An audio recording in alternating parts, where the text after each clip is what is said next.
alguém que veio a primeira vez que eu falei do Apocalipse capítulo 1 e até o capítulo 2, né, nós conversamos sobre os 7 Espíritos de Deus, né?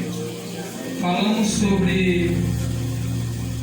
também sobre as 7 estrelas que havia na mão direita do Cordeiro, e também falamos sobre os 7 candelabros, e demos o significado de cada um.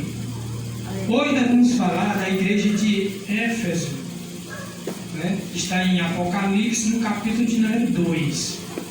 Éfeso, Apocalipse capítulo 2, fala sobre a carta à igreja de Éfeso. E nós lemos aqui a carta de Paulo, se expressou em Éfeso capítulo 4 e o versículo 17. Vai ter tudo a ver com este capítulo 2 de Apocalipse. Diz assim a palavra do Senhor: ao anjo da igreja em Éfeso, escreva: estas são as palavras daquele que tem as 7 estrelas em sua mão direita e anda entre os 7 candelabros de ouro. Conheço as suas obras, o seu trabalho árduo e a sua perseverança.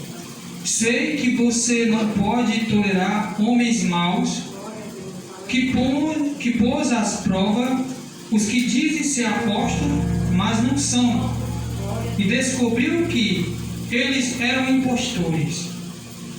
Você tem perseverado e suportado sofrimentos por causa do nome de Jesus, e não tem desfalecido.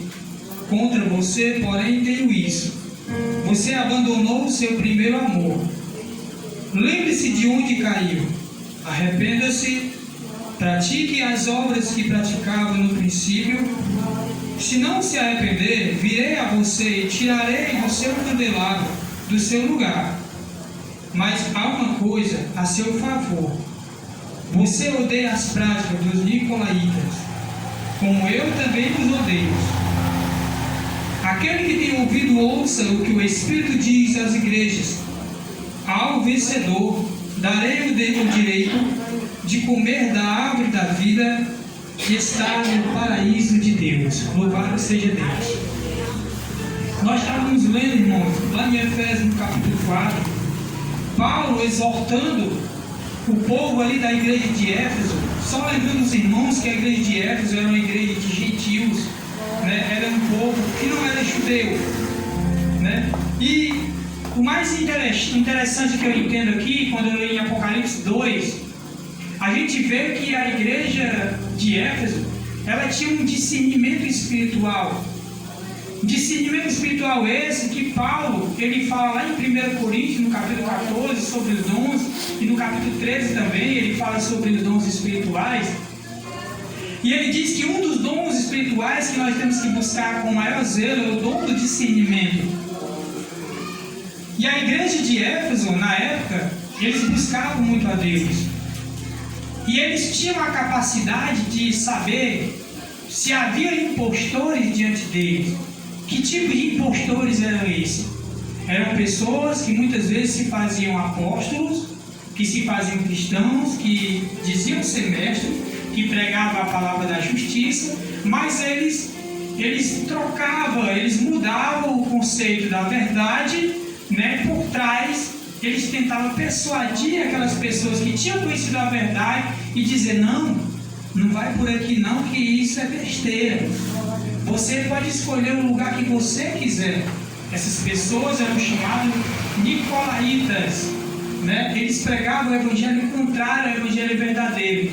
Porém, quando a igreja de Éfeso descobriu, por discernimento espiritual, vinda do Espírito de Deus, né, eles expulsaram, eles tiraram essas pessoas que estavam tentando desviar eles da verdade. Glória a Deus. E qual eram as obras dos nicolaítas? A qual eu li para os meus amados irmãos, em Éfeso, no capítulo 4, e o verso de número 25 diz: portanto, cada um de vocês deve abandonar a mentira e falar a verdade a seu próximo. Então, a mentira era um dos defeitos, né, que os nicolaítas causavam dissensão no meio da igreja de Éfeso. E Deus, Ele nunca permitiu, meus amados irmãos, que nós viéssemos andar em mentira. Nós sabemos muito bem o que pode causar uma mentira. No nosso meio, hoje, na sociedade, se você falar uma mentira, por mais pequena que ela seja, sempre vai ter uma consequência, sempre vai ter algo negativo, né? A mentira, ela nunca vai ser alguma coisa que venha favorecer a você pelo bem. Muitas vezes ela vem favorecer alguém por um momento de tempo, até que ela seja descoberta. E quando é descoberta, como diz o ditado, a casa cai, né? E aí vai tudo por água abaixo. E o Senhor Deus, irmãos, através de seu Filho Jesus Cristo, Ele diz que todo aquele que pratica a mentira não é filho de Deus, mas são filhos do diabo. Porque desde o início ele é homicida, e ele se desvia da verdade, e tudo quanto ele fala que é mentira, ele fala da sua própria língua, né? Ou seja, é uma maneira de você saber quem são os filhos de Deus e quem não são. Se você vive constantemente em mentiras, saiba que estão se desviando da presença do Pai, que é o nosso Criador. E Ele nos fez, irmãos, não para nós vivermos enganando uns aos outros. Está escrito em Provérbios que o homem, ele inventa mentira para o seu próximo e depois diz foi sem querer. Isso é muito natural hoje, as pessoas brincarem de enganar o seu próprio irmão, de enganar alguém. Quem é acostumado já sabe, né? Não vai ligar, mas quem não é acostumado com a mentira se sente aborrecido, né? Se sente desconfiado. E o que acontece quando você vê uma pessoa mentindo por muito tempo? Vai ter uma hora que ele vai falar a verdade e você não vai mais acreditar, né? Porque está escrito na palavra de Deus que as más companhias corrompem os bons costumes.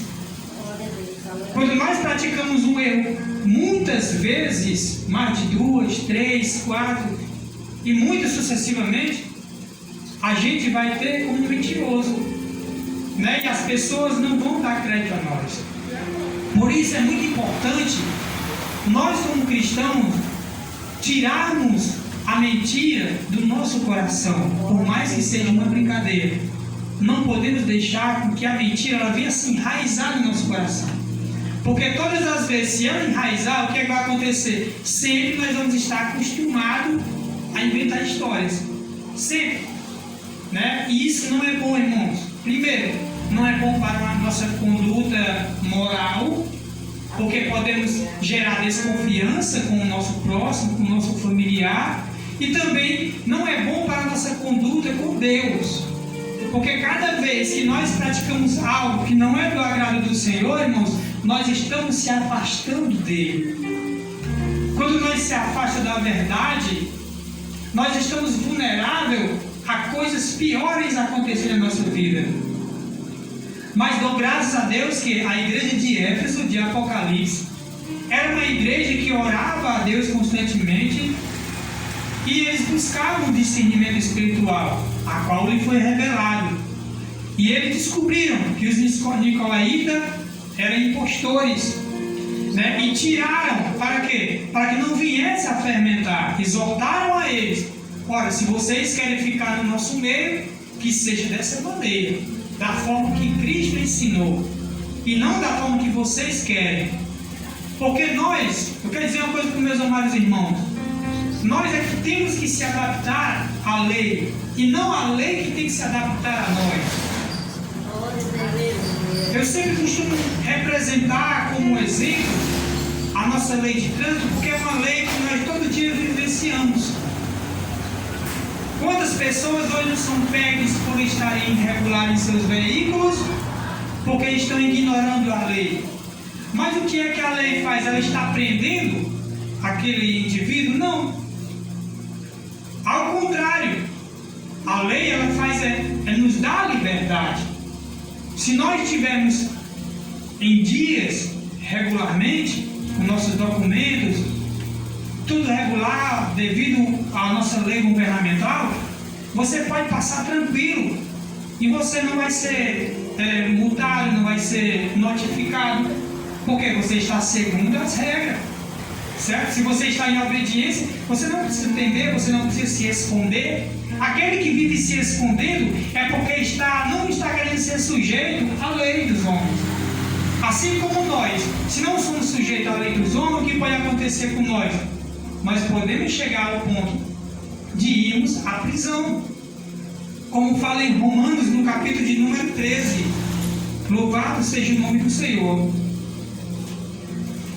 Romanos capítulo 13 diz: todos devemos sujeitar-se às autoridades governamentais, pois não há autoridade que não venha de Deus. As autoridades que existem foram por Ele estabelecidas. Portanto, aquele que se rebela contra a autoridade que está se colocando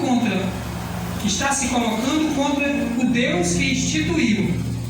E aquele que assim procede traz condenação sobre si mesmo, pois os governantes não devem ser temidos, a não ser pelos que praticam o mal. Veja bem, como é que você vai temer uma autoridade policial se você está correto? Você vai passar ileso. Para eles vocês vão ser invisíveis, né? Mas se você tem alguma coisa que está devendo, o que você tem que fazer é se esconder mesmo. Porque se for pego, né, vai pagar pelas consequências. Então Paulo ele diz, pois os governantes não devem ser temidos, a não ser pelos que praticam o mal. Você quer viver livre do medo da autoridade? Aqui é uma pergunta. Paulo ele pergunta, você quer viver livre do medo da autoridade? Pratique o bem e ela o enaltecerá. Eu vinha lá do Barreto, mas a minha esposa, né, e a federal estava lá perto daquele, ali do jardim, e eles pararam a mim, pararam outros, só que a início eles param a gente bruscamente, certo? Para intimidar mesmo. Aí pedi os documentos, eu disse, os documentos estão na bolsa aí atrás, nas costas da minha esposa, você pode pegar, está na lateral da bolsa. Aí, sim, aí ele foi lá, aí abriu, né, eu posso pegar, está aqui, aí, pode pegar. Aí pegou, olhou, estava tudo regular, pode ir. Outras pessoas são detidas e outras pessoas tinham veículos em cima do guindaste. Mas por que é isso? Qual é a diferença? É porque nós que praticamos a justiça e buscamos viver em conformidade à lei, nós estamos livres. Nós podemos passar para onde nós quisermos, nós podemos ir para onde nós quisermos, porque nós não estamos devendo nada às autoridades. Mas eu vejo muitas pessoas que vivem de forma errada, irmão velho, e ainda querem ter razão. Aí chamam os homens de ladrão. Aí uma vez eu estava ouvindo no grupo uma pessoa que tinha sido multada ali na perimetral, ali naquela pista nova, e ele estava dizendo para os outros, para os demais: olha fulano, os caras me pediram dinheiro e eu dei 50 reais, esse cara está achando graça de mim. Aí eles disseram, não, aqui tem 7. Ou seja, tinha mais 7 policiais lá e tinha que ser mais coisa para eles, mais dinheiro. Aí eu tive que desembolsar 200 reais, foi que eles me liberaram. Senão eles disseram que ia levar a minha moto. Veja bem, irmãos, eu estava analisando. A moto dele era uma 160, certo? O IPVA de uma moto de 160, ela está aproximadamente 250 reais. Se ele tivesse pegado mais 50 reais, ele tinha juntado com esses 200 reais, tinha pagado o seu documento e estava livre. Mas por que ele não fez isso? Né? Porque ele quer viver debaixo do medo, enganando a si mesmo, fugindo da sua responsabilidade. Aí depois vai chamar as autoridades de ladrão. Mas no caso é nós que estamos omitindo viver segundo a lei. E se estamos omitindo viver segundo a lei, irmãos, nós seremos desprezados, nós seremos punidos. E em vez de ganhar benefício, nós fazemos é perder. Né? Então, voltando à palavra de Deus, os cristãos em Efésios, eles não deram ouvido aos nicolaítas. Essas pessoas que queriam levar eles a viver de qualquer maneira. Ao contrário, Eles desviaram deles para que eles não viessem cair em tentação. Só que o Senhor, Ele chama a responsabilidade contra a igreja de Efésios em um ponto. Ele diz: lembre-se de onde você caiu e arrependa-se e pratiquem as boas obras. Se não se arrepender, virei a você e tirarei o seu candelabro do lugar dele. Lembra, irmãos, que o candelabro ele tem 7 lâmpadas. E eu falei no culto anterior que as 7 lâmpadas representavam o Espírito de Deus. Deus aqui estava dizendo que se os efésios não se arrependessem das suas práticas que não estavam agradando a Deus, o Espírito de Deus ia se retirar da igreja. E imagina o Espírito se retirar do corpo. Eu me lembro de Saul. O rei Saul recebeu a unção do Espírito de Deus através do profeta Samuel, e ele foi ungido rei de Israel para obedecer a Deus e fazer o desígnio do Senhor, trabalhar em prol do povo de Israel e de Deus. Só que o rei Saul desobedeceu a voz do Senhor por 2 vezes. A primeira vez o Senhor chamou a atenção através do profeta Samuel e disse que ele voltasse a fazer a vontade de Deus. E pela segunda vez ele desobedeceu de novo. Qual foi a desobediência? O rei Saul, ele tinha apenas o poder de reinar sobre o seu povo Israel. E o sacerdote Samuel, somente ele poderia sacrificar. E a ordem foi a seguinte: Deus mandou Samuel dizer a Saul: olha, Saul, vai a tal lugar e lá espera por 7 dias, porque no 7º dia eu sacrificarei ao Senhor e você vencerá a batalha. Bom, quando foi no 7º dia, ele viu que Samuel estava demorando e ele disse: não, eu mesmo vou sacrificar. Aí ele pegou lá um dos melhores dos animais que eles tinham despojado da guerra e foi sacrificar ao Senhor. Quando o profeta Samuel chegou e perguntou: o que tu fizeste? Aí ele disse: olha, eu pensei que não vinha mais, por isso eu sacrifiquei ao Senhor. Sabe qual foi a resposta que o profeta disse para Saul? Deus diz que é melhor obedecer que sacrificar. Não foi dada autoridade a ti para sacrificar, e sim a Samuel. E por causa disso, Deus falou na boca de Samuel: e assim o meu Espírito se retirará de ti. A partir daquele dia, meus amados irmãos, o rei Saul, por desobedecer ao Senhor 2 vezes, o Espírito da verdade se afastou-se do rei Saul. E quando o Espírito se afastou do rei Saul, ele foi atormentado. E ele pagou pelas suas consequências, ao ponto até de se suicidar. Mas não porque a culpa foi de Deus, é porque ele não queria obedecer às leis. Ele queria viver os seus próprios desígnios, suas próprias leis. Ele queria que as leis se adaptassem a ele. E com Deus não funciona dessa forma. Com Deus é sim ou não. Não podemos ter 2 palavras, né? E Deus não queria que um rei que governasse o seu país, que era Israel, tivesse 2 palavras. Porém, meus amados irmãos, Davi, por um certo momento, ele também desobedeceu a Deus. Davi foi um rei a qual Deus ungiu também através do profeta Samuel e que futuramente iria ficar no lugar do rei Saul. E chegou um momento em que o Davi ele também errou contra Deus. Só que uma coisa linda que teve em Davi, que não tinha em Saul. Saul ele não reconheceu o seu pecado. Ele sempre tentou se desculpar e dizer que não estava errado. Que tentou ali fazer alguma coisa para agradar a Deus. Mas Davi não. Davi ele disse: Senhor, eu sou um homem pecador. E ele escreveu lá em Salmo 51 e disse: Senhor, não retira de mim o teu Espírito e nem me lanças fora da tua presença. Por quê? Porque ele sabia, meus amados irmãos, se o Espírito do Senhor estivesse longe dele, o Espírito da verdade não estivesse em seu coração, ele também teria a mesma sorte de Saul. Mas Deus teve misericórdia de Davi porque ele se arrependeu. E para Deus agir na nossa vida, nós temos que nos arrepender. Eu não sei algo que está impedindo da gente se aproximar da presença de Deus, de você se aproximar da perfeição. Mas existe alguma coisa? é só se arrepender diante de Deus. Você não precisa dobrar o seu joelho diante de homens, diante de pastor, nem de padres para confessar os seus pecados. Você só precisa entrar no seu quarto, fechar a porta, orar a Deus e Ele vai ouvir a tua oração, Ele vai perdoar os teus pecados, Ele vai atender a tua súplica. Louvado seja o nome do Senhor. E essa foi a palavra que Deus disse para ali, para o povo de Efésio, para a igreja de Éfeso: contra você, porém, tenho isso: você abandonou o seu primeiro amor. Lembre-se de onde caiu, arrependa-se e pratique as obras que praticaram no princípio. Se não se arrepender, virei a você e tirarei o seu candelabro do lugar dele. Mas há uma coisa a seu favor: você odeia as práticas dos nicolaítas. Então Deus está cobrando aqui, irmãos, que nós venhamos voltar ao primeiro amor.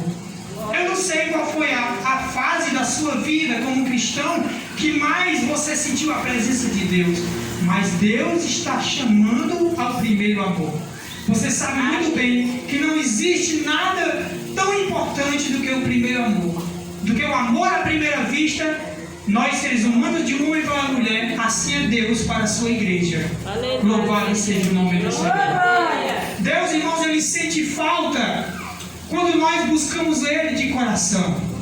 Deus, Ele sente falta daqueles momentos quando nós estamos precisando de ajuda, que a gente dobramos o nosso joelho e clamamos a Ele. Muitas das vezes a nossa família ela pode desconfiar de nós e não dar crédito. Mas Deus, se nós orarmos a Ele, Ele conhece o profundo do nosso coração, Ele nos dá crédito. Portanto, que o nosso coração seja um coração sincero diante de Deus, e Ele vai ouvir o nosso clamor. Louvado seja o nome do Senhor. Então, achei muito bonito, irmãos, a história aqui de Paulo para a igreja de Efésios. Uma igreja que tinha o discernimento do Espírito do Senhor. Ele fala que no versículo 2: sei que você não pode tolerar homens maus, que pôs à prova os que dizem ser apóstolos, mas não são, e descobriu que eles eram impostores. Como eles descobriram? Porque eles tiveram o discernimento do Espírito. Irmão, se todos nós tivéssemos o discernimento do Espírito do Senhor, nós ia entender se alguém que está falando para nós é do Espírito de Deus ou não. Primeiro, irmãos, para alguém ser cheio do Espírito de Deus, ele tem que falar tudo aquilo que está na palavra de Deus. Aleluia. Não palavras que vêm sua, não palavras que vêm massagear o ego de alguém, mas palavra única que seja da palavra de Deus, porque a Bíblia diz que ela é única e apta para instruir, para a correção, para redagar na justiça e na verdade. Não existe um outro princípio neste mundo que não nos traga para a verdade, a não ser a palavra de Deus, meus amados irmãos. Glória a Deus. Louvado seja o nome do Senhor. Aleluia. Em Timóteo, a palavra de Deus, ela diz em 2, louvado seja o nome de Deus.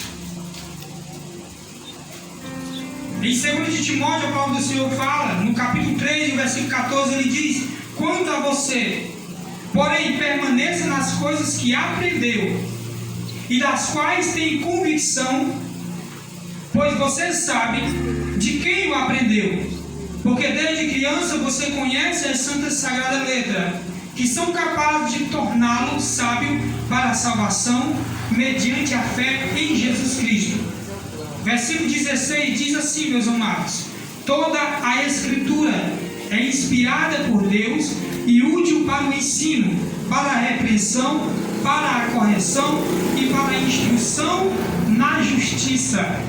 Então, o único manual que pode nos guiar a fazer o que é certo é a palavra de Deus, irmão. Não existe um outro manual na face da terra que nos faça chegar à presença do Senhor e conseguir sucesso na nossa vida, de ter uma vida amorosa, dignamente diante dos caminhos do Senhor, a não ser pela palavra de Deus. Louvado seja o nome do Senhor. Mas cabe a nós, meus amados, sujeitarmos à vontade do Senhor e não praticar o que Paulo relata em Romanos no capítulo 1. Isso que Paulo ele fala em Romanos, no capítulo 1, irmãos, é o Senhor, Ele detesta e nós temos que buscar agradar a Deus. Ele diz no capítulo 1 e o versículo 18: portanto, a ira de Deus é revelada aos céus contra toda impiedade e injustiça dos homens, que suprimem a verdade pela injustiça. Veja que Deus aqui, meus amados, ele não é contra a população, ele é contra as injustiças e as impiedades. Ele não é contra ninguém, contra o ser humano. Aleluia. Mas ele é contra a impiedade que o ser humano pratica. Ele não é contra o ser humano que mente, mas ele é contra a mentira que o ser humano pratica. Os irmãos estão entendendo? Louvado seja Deus.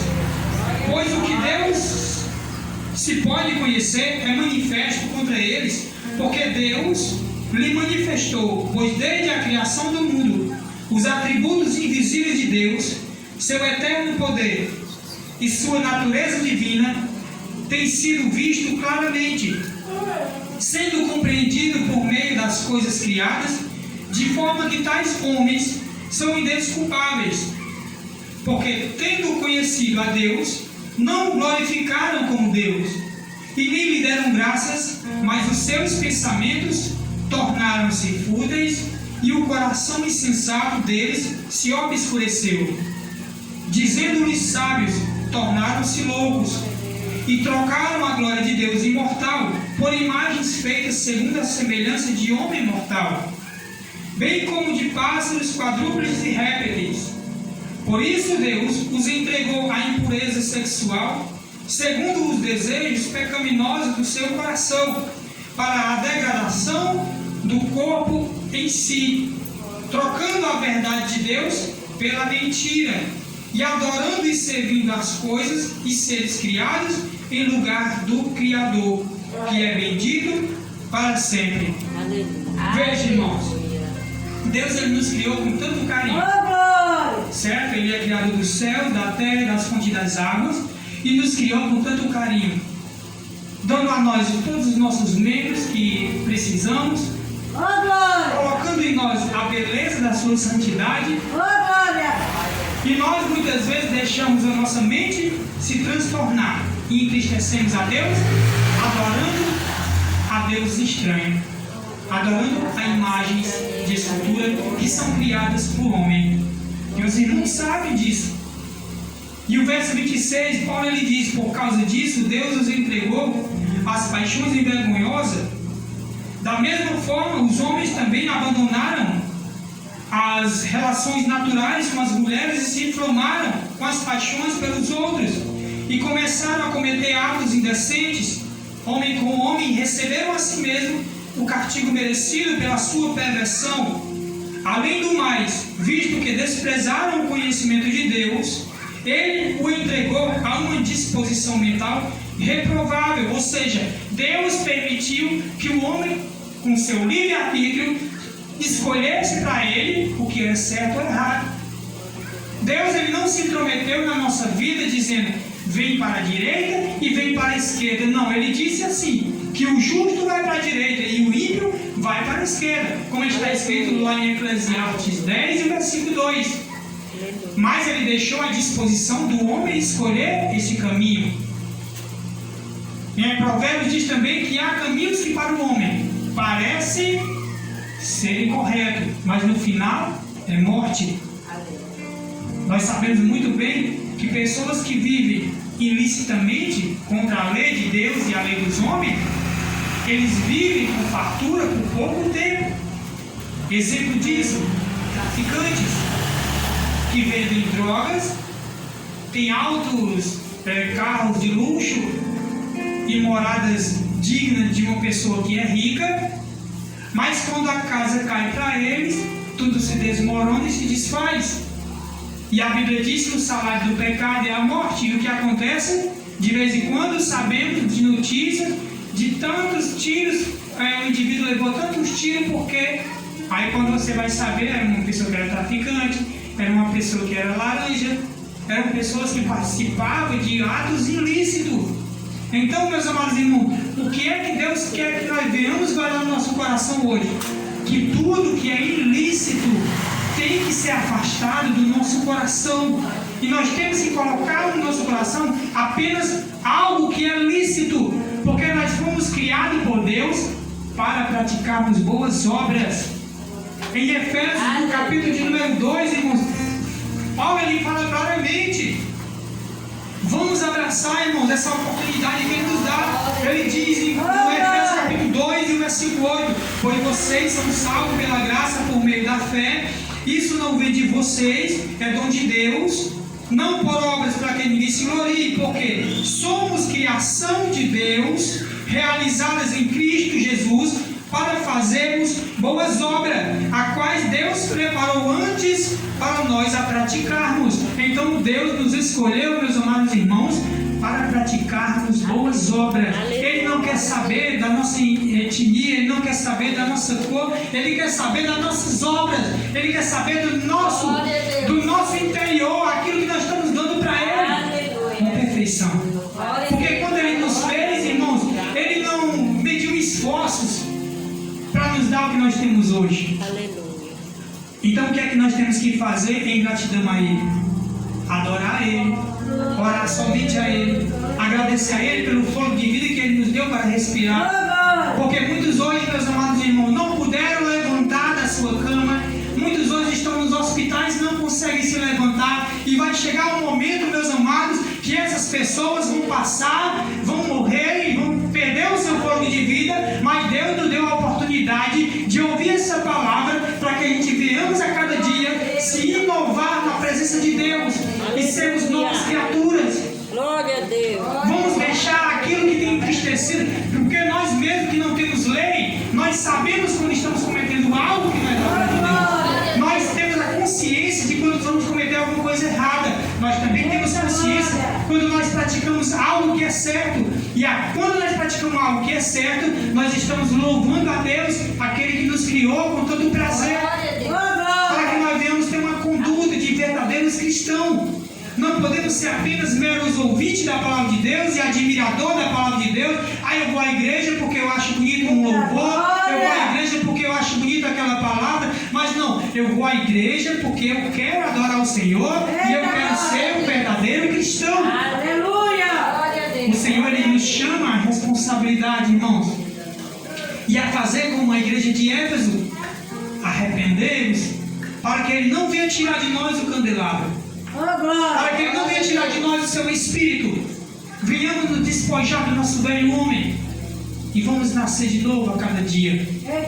O nascimento, irmão, pelo Espírito de Deus não é uma vez. O nascimento pelo Espírito de Deus é progressivo, é constantemente, todos os dias.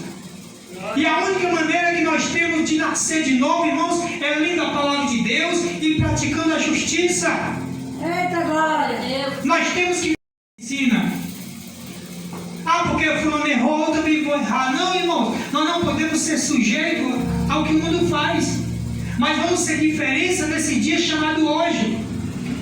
O último versículo para me encerrar em Jeremias, no capítulo de número 5.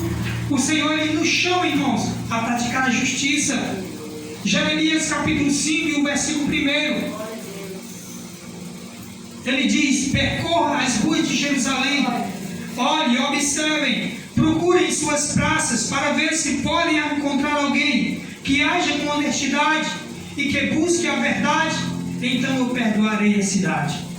O Senhor, irmãos, Ele está pronto a nos perdoar.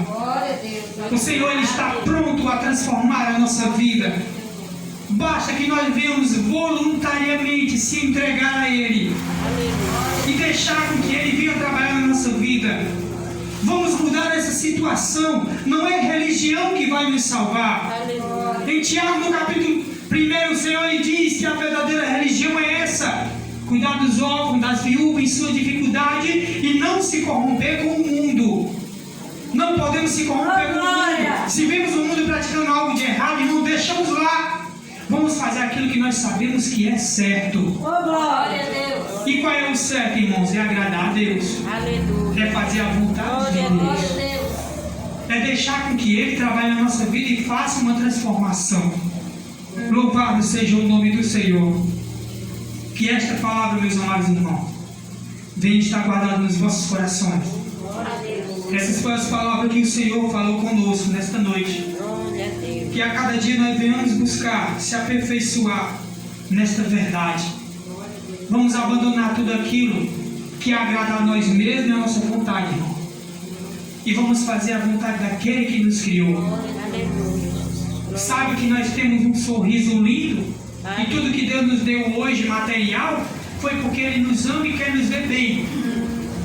É para isso que Ele nos permitiu, que nós venhamos trabalhar no nosso suor, adquirir tudo aquilo que é bom para nós, mas que nós também no final do dia venhamos deixar o Senhor feliz através do nosso louvor e gratidão pelo livramento de vida que Ele nos deu. Saiba muito bem, como o irmão falou aqui, do testemunho de livramento que ele teve. Todos nós, irmãos, todos os dias somos livres da morte. Todos os dias Deus Ele nos livra da morte. Existe um filme que vocês conhecem, muito, principalmente os jovens conhecem, que é chamado de Premonição, certo? Premonição é um filme que a qual eles prevê antes de acontecer, né, a morte de alguém, e aí eles tentam livrar. Bom, nós não temos essa premonição, mas o Senhor Ele tem. Ele prevê os nossos passos. A Bíblia diz que Ele conhece o nosso deitar, o nosso levantar. Ele sabe quantos fios de cabelo na nossa cabeça tem. Então Ele é o dono da nossa vida. Então o que eu digo para vocês? Toda vez que se levantar pela manhã e quando for dormir, diga: Senhor, te agradeço por esse dia maravilhoso que Tu me deu.